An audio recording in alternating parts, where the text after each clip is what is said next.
Olá, senhoras e senhores. Primeiramente, quero desejar a todos um bom finalzinho de tarde e novamente convidar a todos vocês para mais uma reflexão, certo? Antes de começar nossas reflexões hoje, eu queria deixar só uma coisinha aqui clara.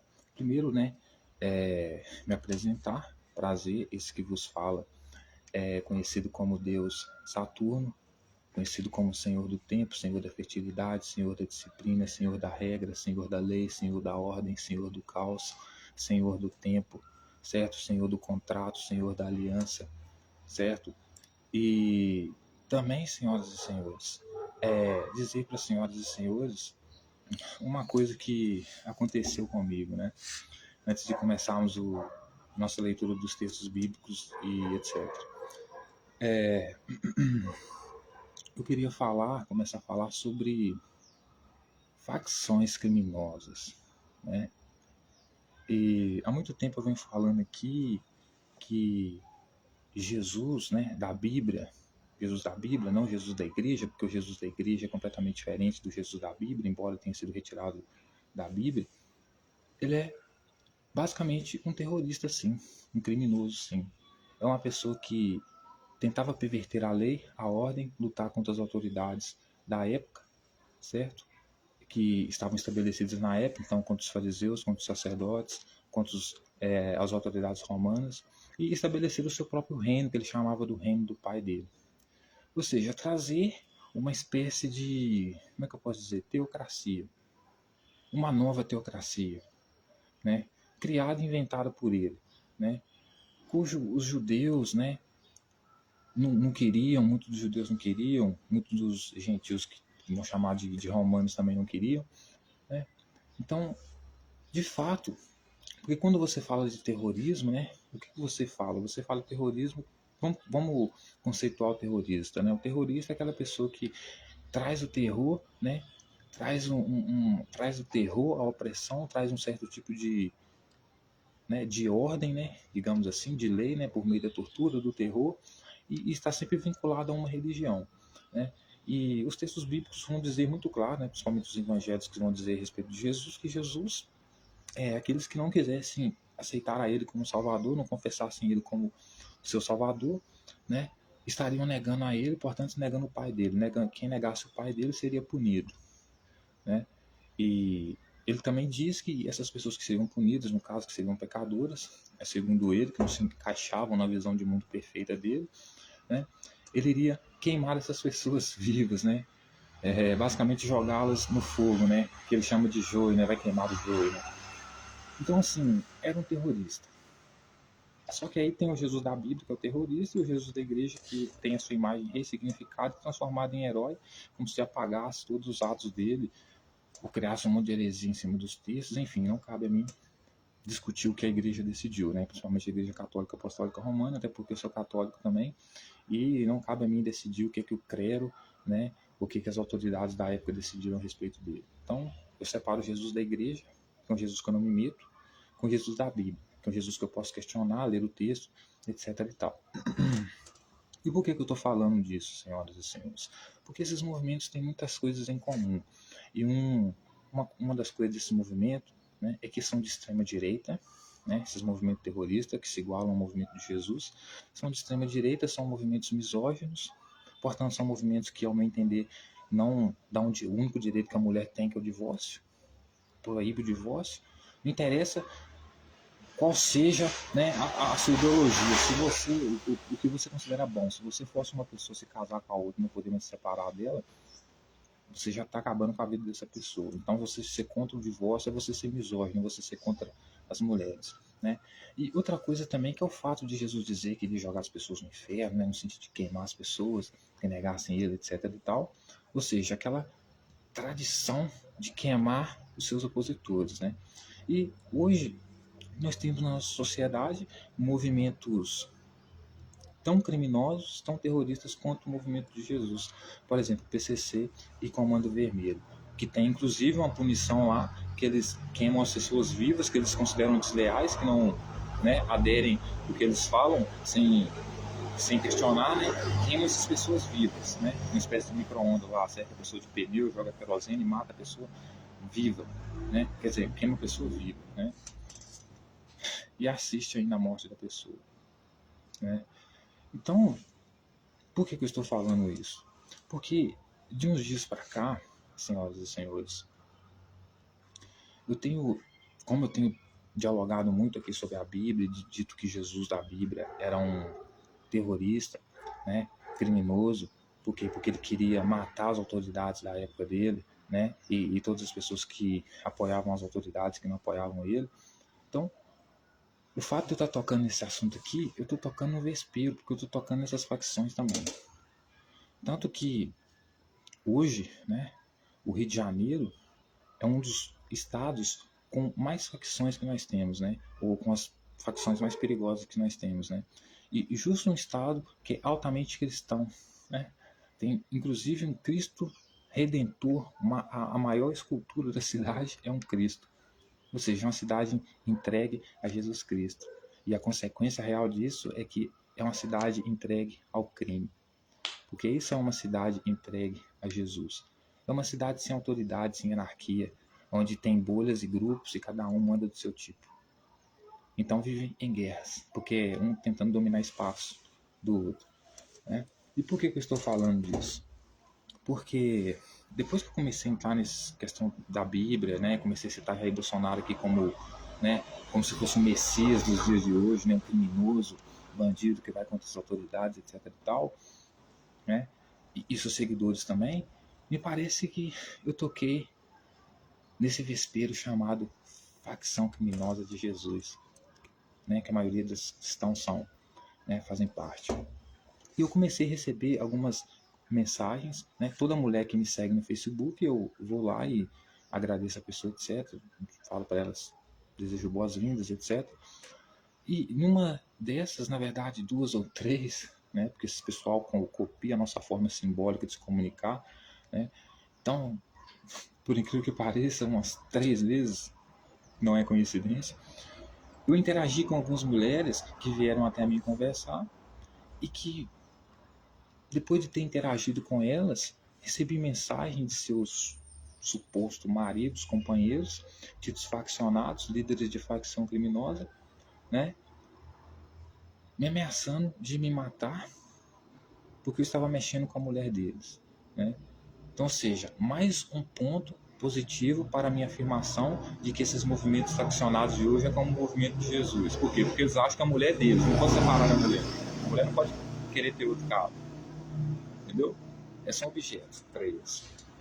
Então, veja bem, comecei a receber ameaças de comando vermelho, etc e tal, que joga bomba aqui, etc e tal, que quer dizer, ia vir me matar, mandando um vídeo para mim de fuzil, etc e tal, que sabia onde é que eu morava, mostrando um xizinho lá com minhas fotos, meu rosto, dizendo que era um marcado do comando vermelho, que eu esperasse, que minha hora iria chegar, né?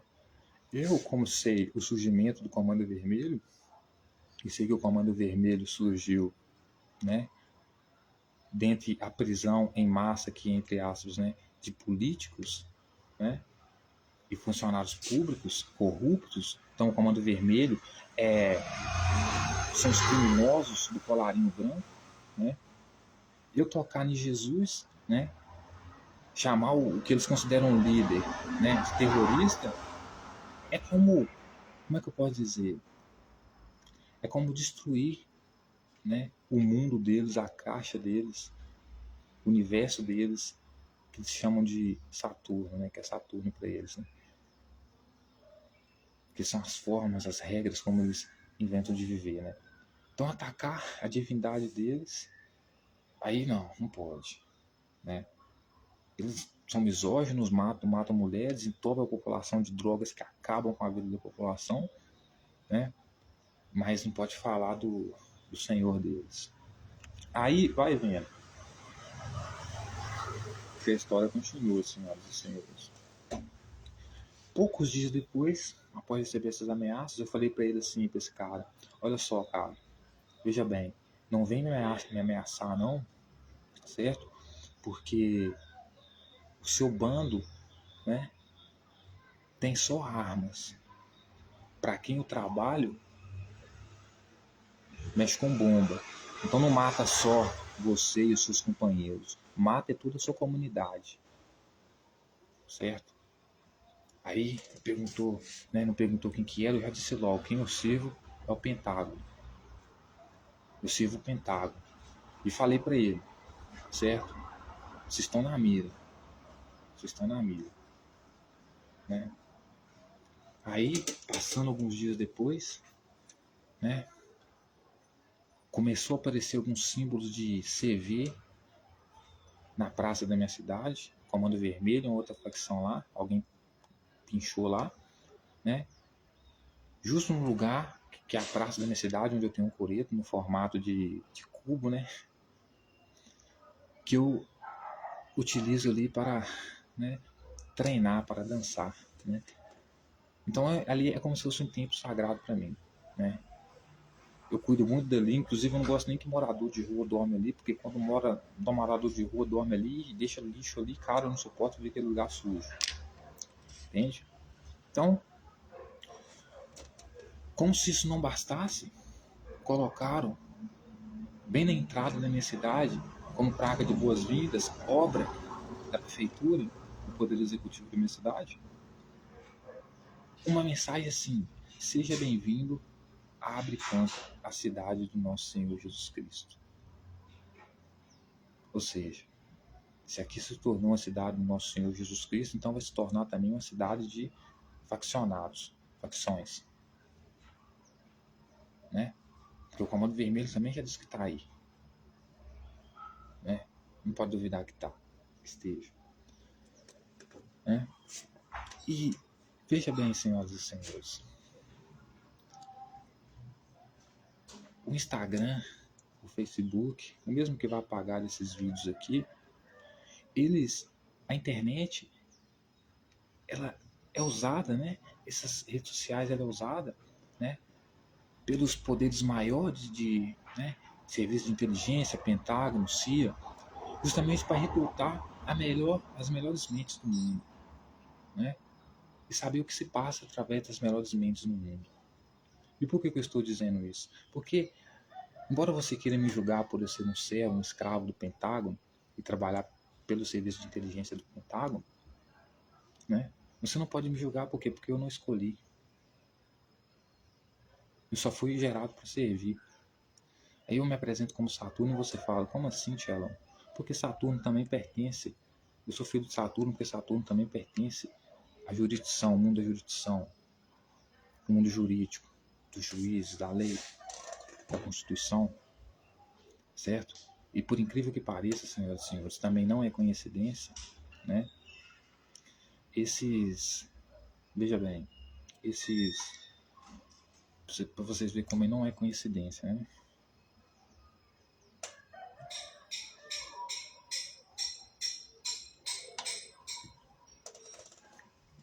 Eu tenho esquecido o que eu ia falar aqui, porque é muita coisa que está na minha mente, mas enfim, né?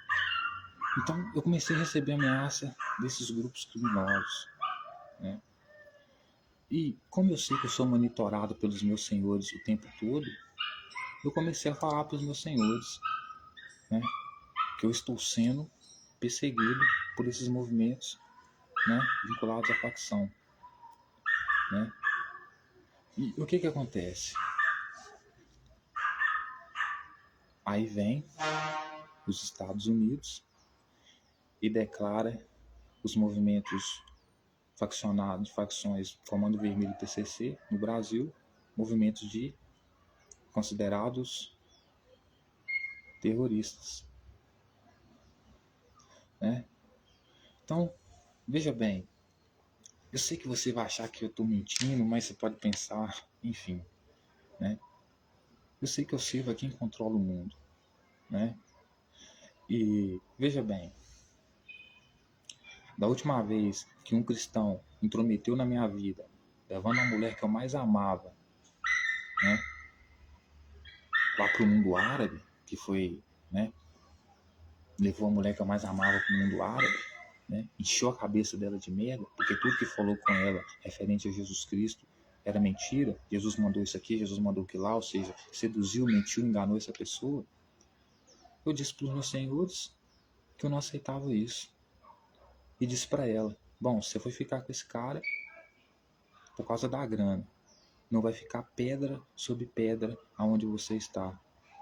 Por incrível que pareça, senhoras e senhores, no outro dia, ou alguns meses depois, 2 meses no máximo depois, Israel começa a atacar a Palestina, né? E o que que acontece? Não sobra pedra sobre pedra. E numa batalha que poderia se estender até o mundo árabe, onde ela estava. Ou seja, a família do qual eu faço parte, senhoras e senhores, é uma família que verdadeiramente me defende, que me educou, me deu a cultura que tenho, que me ensinou que os deuses não existem, de qualquer religião, seja ela qual for. São apenas criações da mente humana, né, que a gente teve o potencial do, né, o pensamento simbólico nosso, deu a nossa possibilidade de criar religião, imaginar religião como a gente imagina a arte, né, e outras coisas. Mas pela elite que se formou, né, e mudou a nossa realidade de caçador-coletor para agricultor e depois sociedade,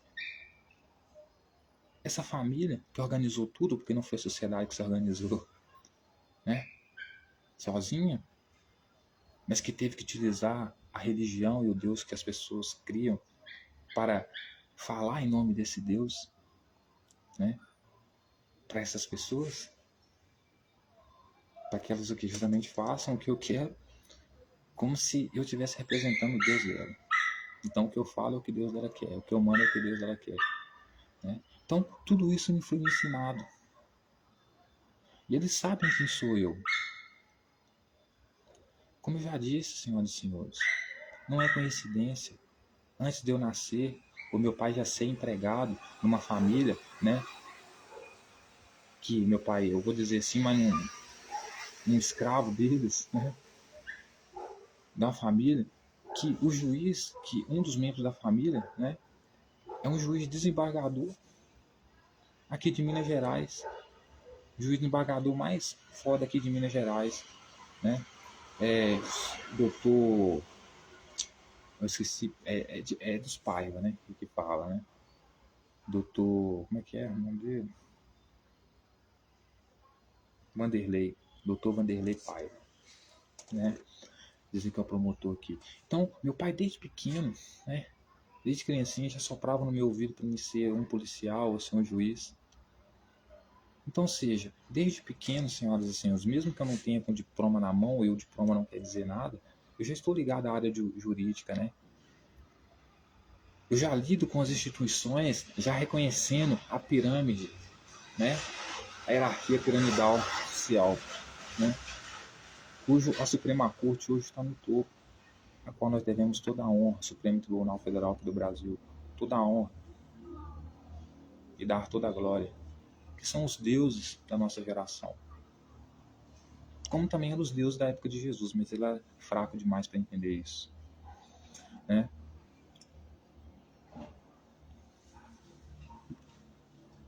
Então, senhoras e senhores, o buraco é muito mais embaixo, né? Os Estados Unidos não está aqui para salvar a pele do Bolsonaro, por outros motivos também, né? Um dos motivos é o BRICS, porque salvando o Bolsonaro da cadeia, Bolsonaro fica devendo para Trump. Na próxima eleição, se Trump ganhar ou quem Trump defender ganhar, vai ficar em dívida, Bolsonaro vai se sentir em dívida com o partido dele. E qual que vai ser, né, o preço a se pagar? Submissão. E o que significa isso? Bolsonaro ganhando a eleição ano que vem, devendo essa para o Trump, o partido do Trump, os Estados Unidos, entrega o Brasil de vez na mão dos Estados Unidos, rompendo com essa parceria maravilhosa que o Brasil está construindo no BRICS, né? Entrando com agricultura, com potência em agricultura, junto com a China, potência em tecnologia e ciência, junto com a Rússia, potência militar. Então, criando uma moeda digital, universal, para que os povos que se unirem ao BRICS possam, então, negociar com essa moeda, então começar a gerar a mão de obra, troca de riquezas, e aí começar a construir um socialismo mundial, né? Junto com a União Soviética. E fazer o quê? Estabelecer um governo mundial que vai promover a equidade e a igualdade para os povos, fazendo com que os povos menos desenvolvidos alcancem o mesmo nível dos povos mais desenvolvidos, das potências. Por quê? Porque o mundo é como se fosse uma cidade. Se você não olha para os povos menos desenvolvidos, se tornam favelas. E o que as favelas fazem? Invadem os, as cidades burguesas, as ruas burguesas, as casas burguesas. Em relação mundial é a mesma coisa. Você tem países menos desenvolvidos morrendo de fome, o que eles vão fazer? Vão roubar os países que têm mais, para poder se alimentar. Então isso é matemática, senhoras e senhores. As pessoas precisam comer, elas vão fazer qualquer coisa para comer, certo? Então, senhoras e senhores, eu trouxe essa reflexão aqui para as senhoras e senhores verem, né, que a nossa vida ela já é escolhida, o seu destino já é escolhido para quem você trabalha, quem você vai ser escravo, né? E eu não minto, eu sinto uma conexão muito forte com os Estados Unidos, com a Rússia, né? Sinto que eu tenho meio que um sangue de um lado sangue estadunidense, do outro sangue soviético, do outro brasileiro, entendeu? No corpo Brasil, sangue brasileiro. Enfim, mas essas três potências é como se fosse minha família, né? As quatro, né? Rússia, China, Brasil e Estados Unidos. Entendeu? Então, senhoras e senhores,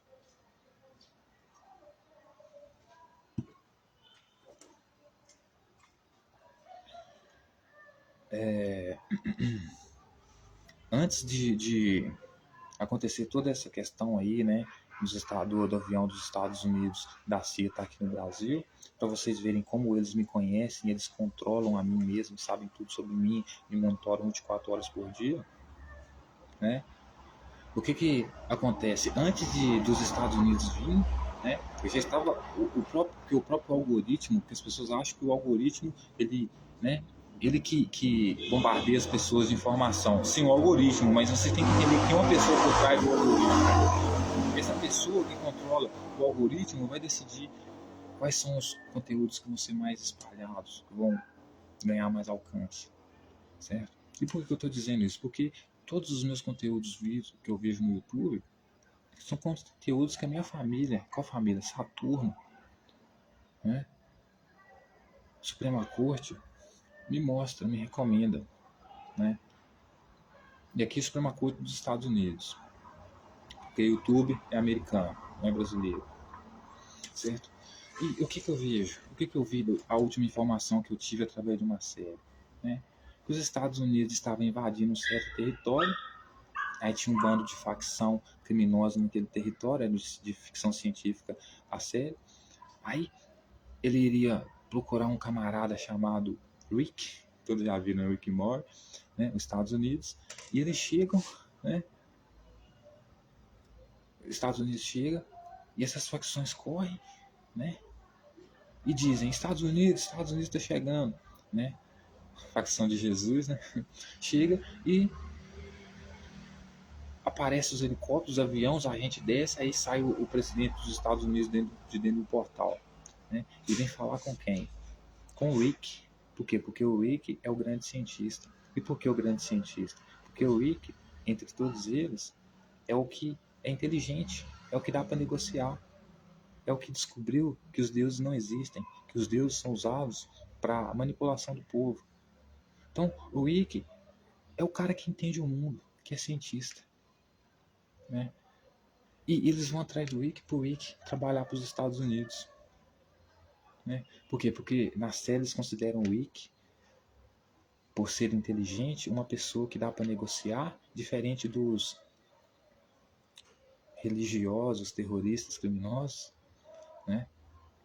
Que por não serem inteligentes, por isso são religiosos, até a próstata, principalmente fundamentalistas, extremistas radicais, não tem como negociar. Então ele prefere negociar com o Wiki, né? E antes dentro desse período onde veio acontecendo essa série e toda essa questão do Comando Vermelho aí, a minha questão com a Bíblia, aqui falando sobre Jesus terrorista, etc e tal, veio acontecendo uma coisa atrás da outra. Até que Estados Unidos realmente invadiu o universo do Rick, ou seja, Estados Unidos realmente invadiu o universo do Marcelo aqui, eu, Saturno, está aqui, né? E, mais uma vez, por eu me sentir ameaçado e divulgar para minha família que eu me sinto ameaçado, porque por movimentos faccionados, que eu declaro como terrorista, também os meus pais, a família real, também considera esses movimentos que justamente me atacaram, que estão, né, querendo alguma coisa contra mim, sem eu nunca ter feito nada com eles, apenas estar lendo a Bíblia e falando o que eu penso aqui, né, ser ameaçado por eles. Então, assim, o negócio ficou pior para eles, porque eles vieram me ameaçar com armas e fuzil, minha família e todo mundo, né? Aí, agora a minha família real entra e a minha família real não mexe com fuzil, mexe com bomba. E não mata um ou dois, mata uma nação inteira. Eu não tenho culpa, gente. Eu só sou um escravo, só sou gerado por eles. Eu trabalho por eles, para eles, eu não tenho escolha. Assim como você também não tem, você trabalha para alguém. Certo? Então, eu precisava deixar essa mensagem aqui hoje de reflexão, porque nós vamos criar esse governo mundial. Certo? Nós vamos acabar com toda a mazela que está na sociedade, todo o povo vai ser acolhido, vai ter o que comer, o que beber, vai ter vida digna, educação, ciência, vai ter tudo. E quando mais não tiver, né? Porque hoje, o que os direitos humanos defende, né? A pessoa que se envolve com facção criminosa porque ela está vivendo uma vida miserável. Sim, a gente concorda. Por isso vamos trazer o governo mundial para que todos tenham casa e tudo que for bom. Comida, casa, educação, entretenimento, lazer, cultura. Aí depois que todo mundo tiver tudo, ainda continuar os movimentos de facção dentro da sociedade que oprimem pessoas e matam pessoas porque querem estabelecer sua própria lei, sem terem, né, por si mesmo, aí nós vamos executar. Quando a gente for para cima, vai ser com tudo. E assim, a gente trabalha com planos a longo prazo. Então tudo isso é para o futuro, embora já estamos agindo agora, né? Principalmente essa aliança nossa no BRICS com o Brasil, China e Rússia. Estados Unidos vai entrar também, pode esperar. Só o governo Trump sair aí, ou então aprender a negociar com nós, entendeu? E a gente vai fazer isso acontecer. É a longo prazo. Se algum líder de facção me matar aí, né, por causa disso, barato não vai ficar para ele. Por quê? Porque a minha família controla as redes sociais. Dona do Instagram, do Facebook, entendeu? Continua achando que é o Zuckerberg, tá tudo certo. E tem gente muito mais poderosa por trás. Enfim, todas as suas conversas estão registradas, estão guardadas, não há nada que você possa esconder, não há lugar que você possa esconder. Você está dentro da carta do Clube de Saturno, onde a minha família controla. Nós vamos trazer a justiça, a igualdade, a equidade. Sim. Mas lembre-se que é um plano a longo prazo. Enfim, então, senhoras e senhores, é como um jogo de futebol. Todo mundo está servindo o interesse de alguém. E cada escravo tem um preço. Uns são caros, outros não. E a questão não é dinheiro. É isso aqui, ó. Quanto você consegue pensar fora da caixa? Né? Isso que conta. Então, hoje, senhoras e senhores, eu quero convidá-los, então, depois dessa reflexão. Deixa eu pegar um cigarro aqui, um segundo.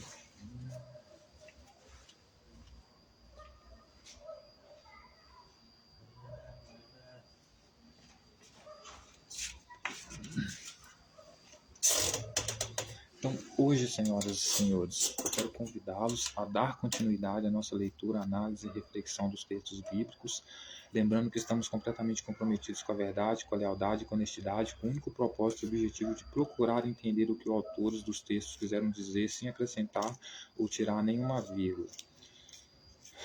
Ok? A princípio, eu já vos anuncio que a nossa leitura, a nossa análise, a nossa interpretação vai ser completamente diferente daquela que se diz na igreja, que ressignifica a imagem de Jesus, dita pelos autores do texto como um terrorista criminoso, ou como a população da época ouvia, né? Então a gente não vai se apegar a interpretações tradicionais e convencionais, porque a gente não vai lidar com Jesus da igreja, a gente vai lidar com Jesus da Bíblia. Portanto, a nossa análise é mais racional, mais científica, no sentido de procurar realmente entender o que o autor quis dizer, analisando o objeto. Certo? Então, hoje eu quero convidá-los a analisar o livro de Tiago, a epístola, de Tiago, no capítulo 2, onde Tiago vai dizer: não se deve fazer acepção de pessoas. Né? Aí ele começa dizendo assim, senhoras e senhores. Só que quem é Tiago? A gente precisa lembrar quem é Tiago, senhoras. Vamos lembrar quem é Tiago. Tiago também é dito como uma pessoa que era irmão de Jesus. Mas como Tiago se descreve, senhoras e senhores? Principalmente aqui no capítulo 1, né? No prefácio e saudação dele. Tiago se descreve como Tiago, servo de Deus e do Senhor Jesus Cristo. Então, Tiago é escravo de Jesus. Ele não é só apenas um irmão, ele é um escravo de Jesus. Ele é submisso a Jesus, como Jesus disse que os seus seguidores tinham que ser. Humilhar-se para ele como se fosse uma criança. Então, Tiago era uma criançona infantil, adoradora de Jesus. Submissa, que não tinha autonomia.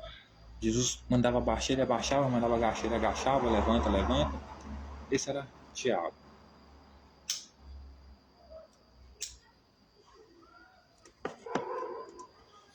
E Tiago, então, no capítulo 2, ele vai dizer que não se deve fazer acepção de pessoas, certo?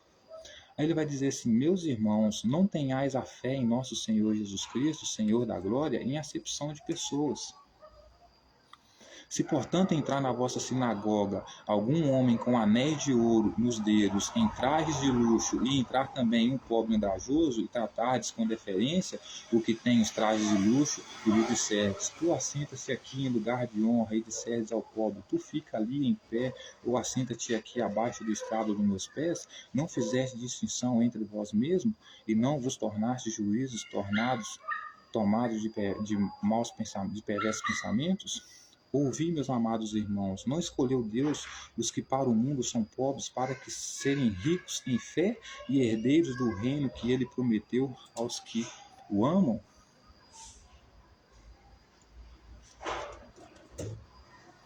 Então, gente, veja bem o que Tiago vai falar, né? Tiago vai falar que dos irmãos deles não ter a fé no Senhor Jesus Cristo, certo? Que era o Senhor da glória, em acepção de pessoas. Não ficar escolhendo ali quais pessoas eles iriam amar, quais pessoas eles iriam dar honra, etc. e tal. Porque ele vai dizer o seguinte: se, portanto, entrar na vossa sinagoga, entrar onde? Na sinagoga. Algum homem com anéis de ouro nos dedos, em trajes de luxo, e entrar também algum pobre andajoso, e tratar-te com deferência ao que tem os trajes de luxo, disseres: tu assenta aqui em lugar de honra, e disseres ao pobre: tu fica em pé e assenta-te debaixo do estrado dos meus pés, não fizeste distinção entre vós mesmos, e não tornaste juízo de tomar de perversos pensamentos?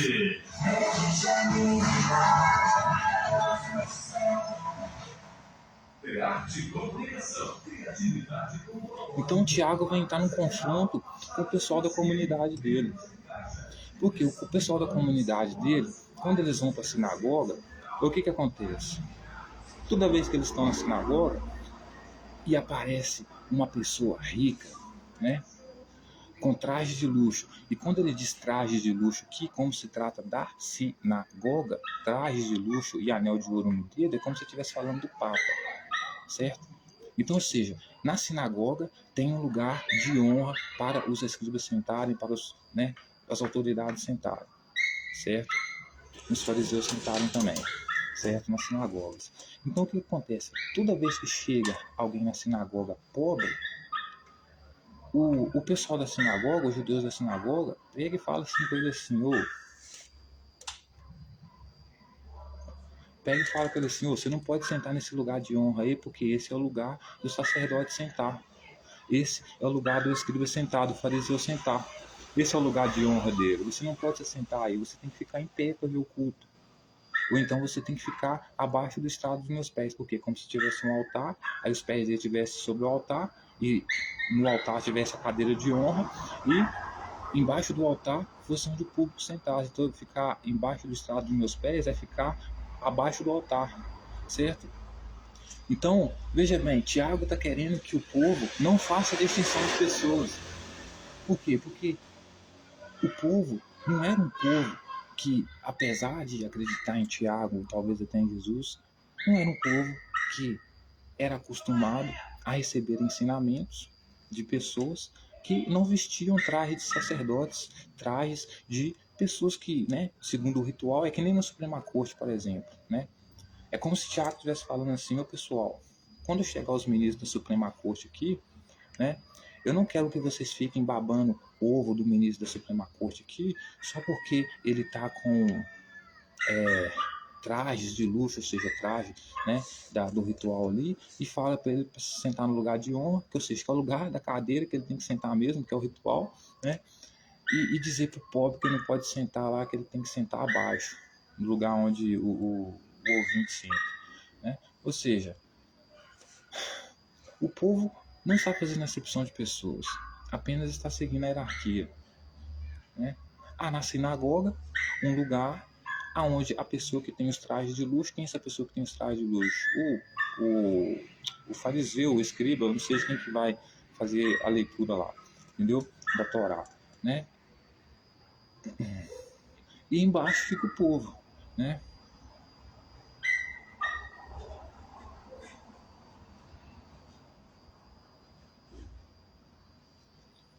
Tanto que você vai ver que nos textos, os escribas e fariseus perguntam para Jesus quando ele está ensinando no templo lá, ficam maravilhados, Como é que você consegue ensinar essas coisas aí a respeito da Torá aí se você não tem estudo, Por quê? Porque esse pessoal, seguidor de Jesus, é hipócrita, Porque ao mesmo tempo que ele diz, que o povo não deve fazer acepção de pessoas, o próprio Jesus fazia, O próprio Jesus fazia porque dizia que no reino dele o pecador não entrava, No reino dele não entrava quem não aceitasse a ele. Isso é uma acepção de pessoas. Ou seja, você só aceita, só cuida de quem te vê como rei, te aceita como rei, se humilha perante você como uma criança, como ele queria, Então,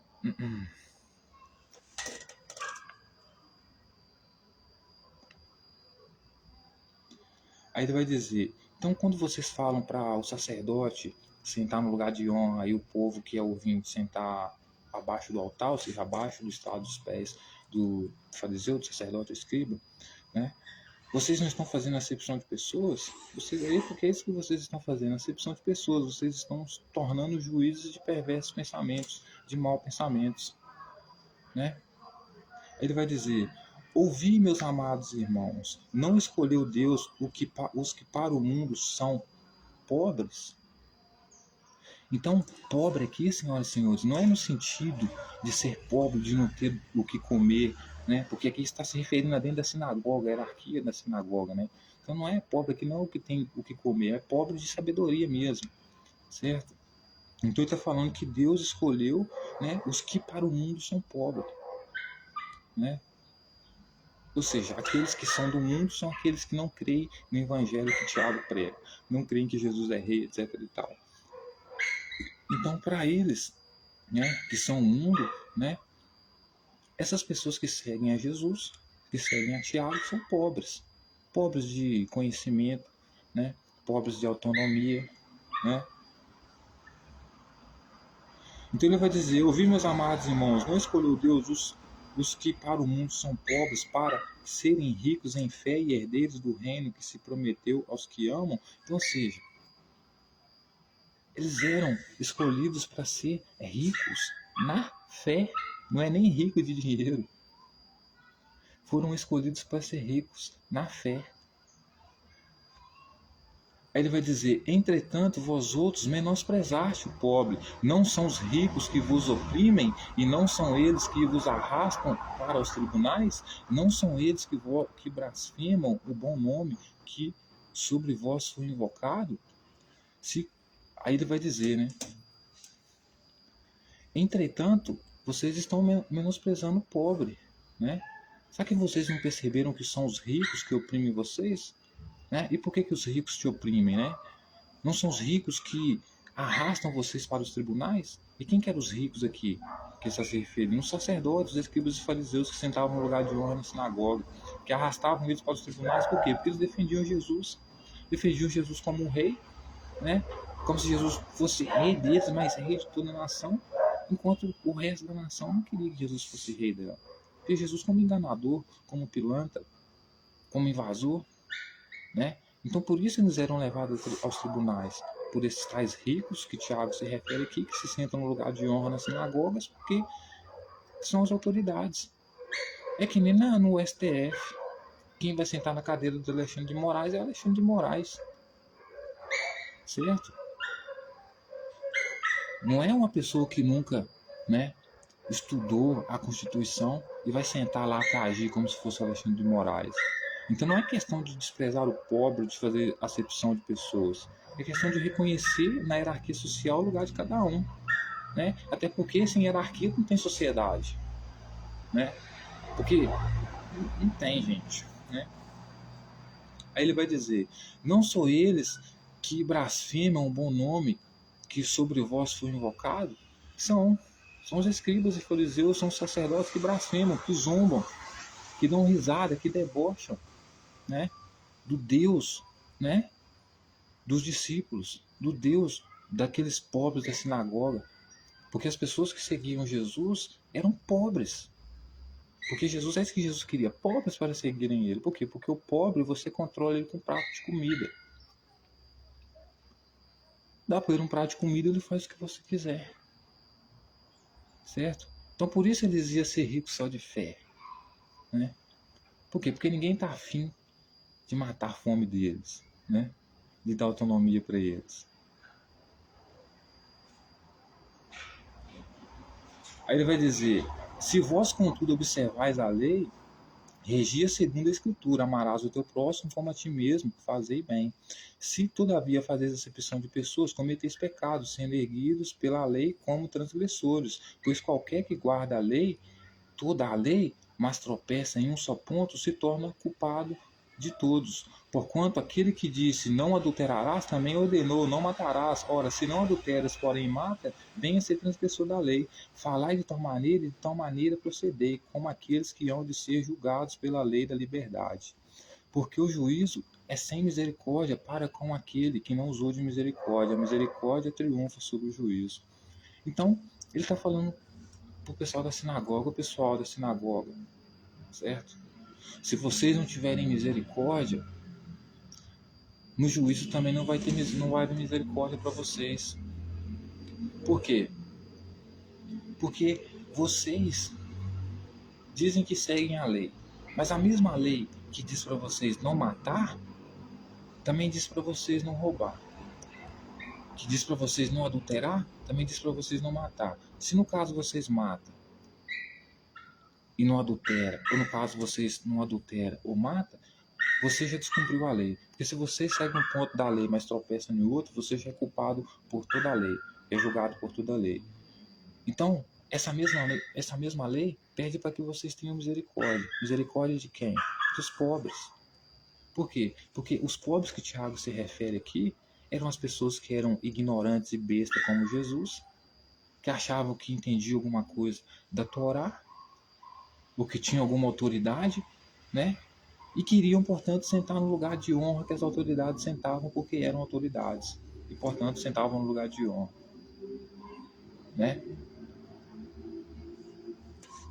Então, Tiago vai falar para eles: se vocês estão fazendo acepção de pessoas, ou seja, se vocês estão tratando melhor os líderes da sinagoga do que Os pobres que querem sentar no lugar de honra nas sinagogas, vocês já estão fazendo acepção de pessoas. Só que eles não estão fazendo acepção de pessoas porque não se trata disso. Não se trata deles quererem que os pobres se sentem na cadeira dos, né, dos poderosos da sinagoga. Não é questão do povo escolher. Já está escolhido, já está determinado. Eles são as autoridades ali. Mas os pobres que defendem Jesus, que são escravos de Jesus, eles não podem sentar lá. Por dois motivos. Um, porque eles não são autoridades ali. E segundo, porque eles vão pregar Jesus.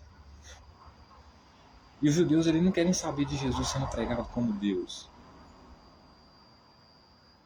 Então eles não podem colocar os pobres nesse lugar de honra, porque aqui, pobres aqui não se trata de bens materiais. Pobres aqui, como é na sinagoga e no lugar de honra, se trata de pobre de sabedoria.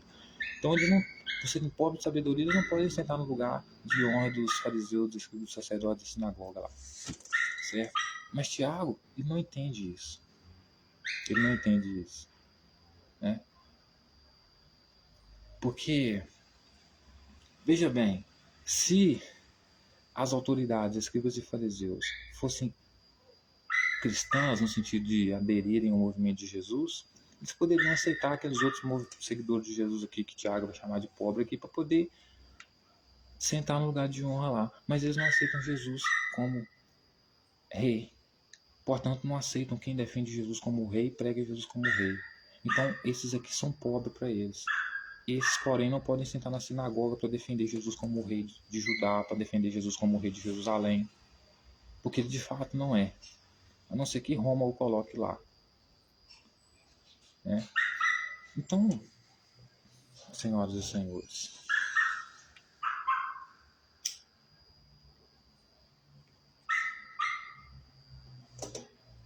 já fica explicado por que eles não sentam no lugar de honra.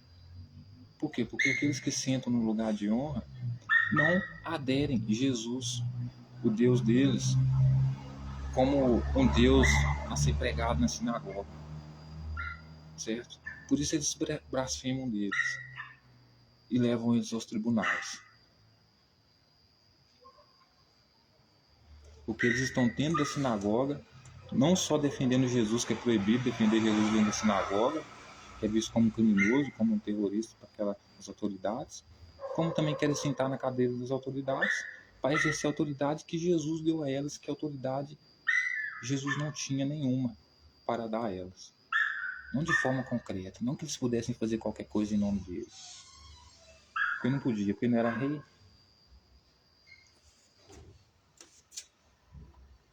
Mas ele se achava rei, porque, como todo líder de facção, ele achava que poderia dominar o pedaço, que o Deus dele era o maioral, o Deus dele era o único, que o povo não podia adorar outros deuses a não ser o dele,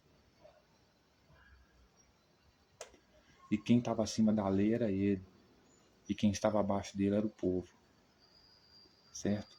Então, é o mesmo movimento que a gente vê de extrema direita hoje, né?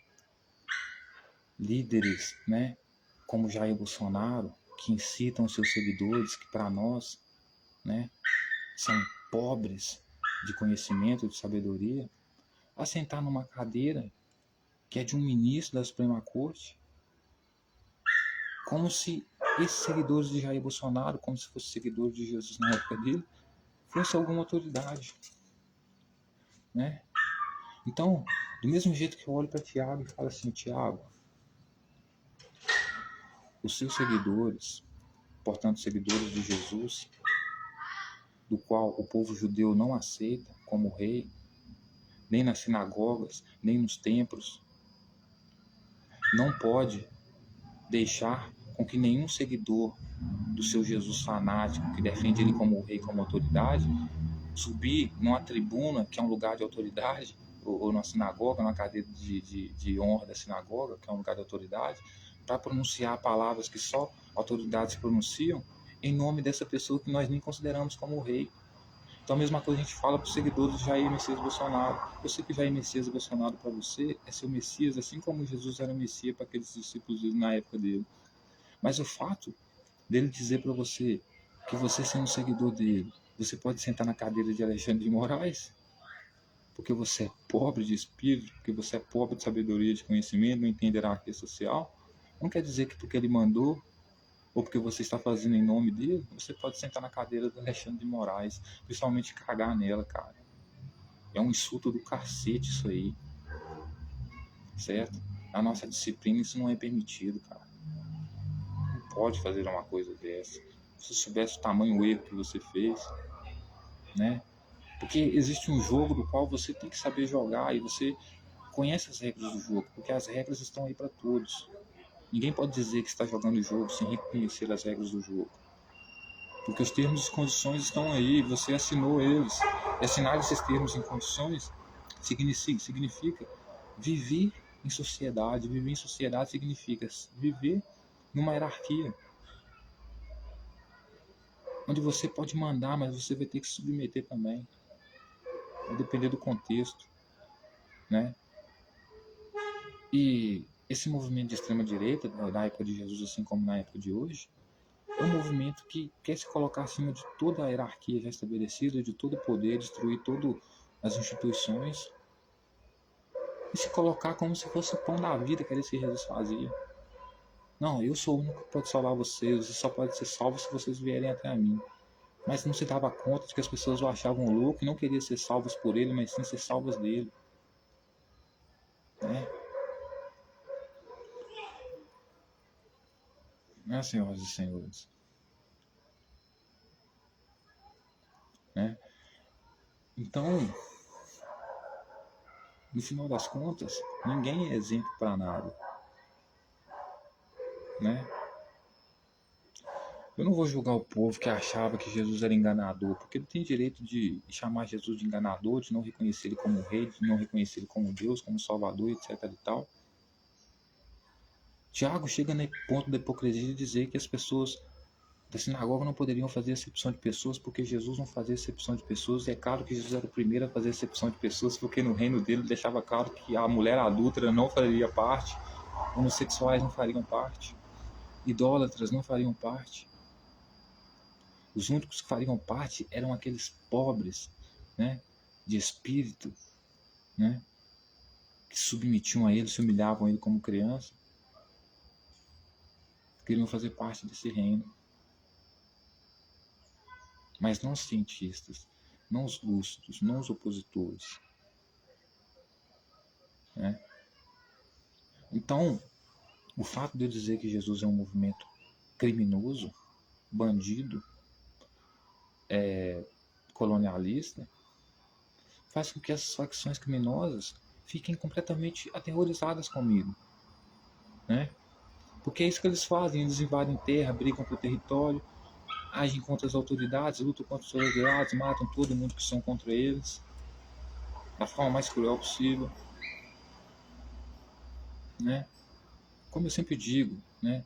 Jesus só não jogava bomba na época dele porque não tinha. Mas como tinha espada, então ele mandava vender a capa para comprar espada, porque era o que dava. Mas, ou seja, é um movimento faccionado, de facção. Se você não segue a ele, se você não cede território a ele, se você não submete a ele, você é morto. Né?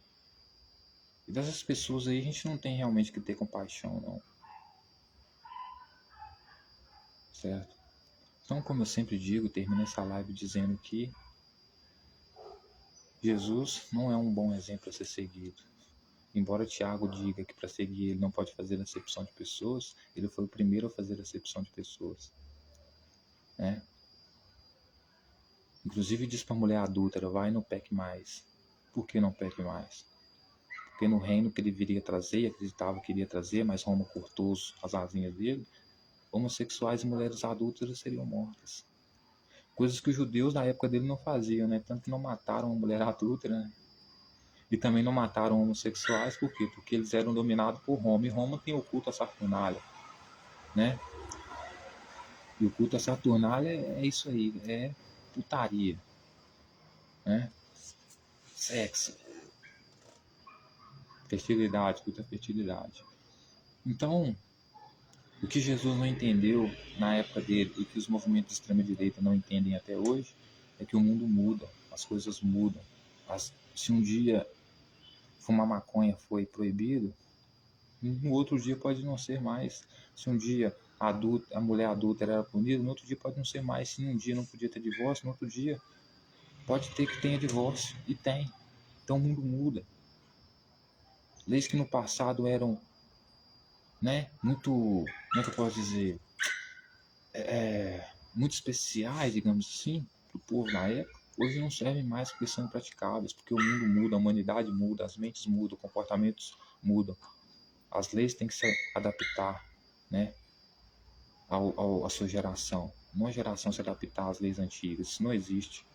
Né? E Jesus queria manter um regime, né, que nem os próprios judeus viviam mais. Uma tradição que nem os próprios judeus viviam mais.